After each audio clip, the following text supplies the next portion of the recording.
నీతి శాస్త్రం ఆవశ్యకత. మనిషి సంఘజీవి. మానవులు లేని సమాజాన్ని మనం ఊహించలేం.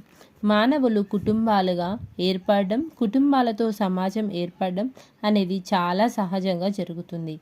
ప్రతి సమాజం తనదైన సంస్కృతి, సంప్రదాయాలు, నియమాలతో రూపుదిద్దుకుంటుంది.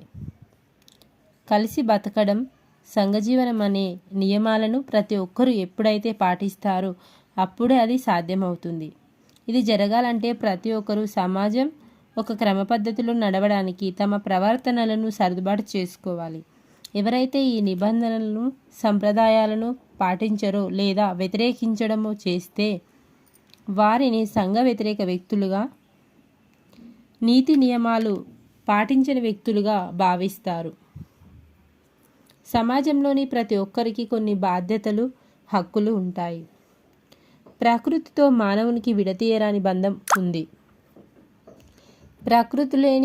ప్రకృతి లేని మానవుని జీవితం అసాధ్యం. గాలి, నీరు, ఆహారం, దుస్తులు మొదలైనవి మానవునికి నిత్యావసరాలు.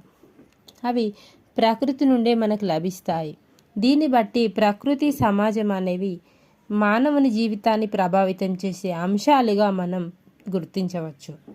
దీన్ని దృష్టిలో పెట్టుకొని మానవులు ప్రకృతి, సమాజం పట్ల తమ వంతు బాధ్యతను స్వీకరించాలి. అంటే బాధ్యత కలిగిన పౌరులుగా తమ విధులను నిర్వహిస్తూ సమాజ అభివృద్ధికి కృషి చేయాలి. అదేవిధంగా ప్రకృతిని పరిరక్షిస్తూ దాని అభివృద్ధికి తోడ్పడాలి.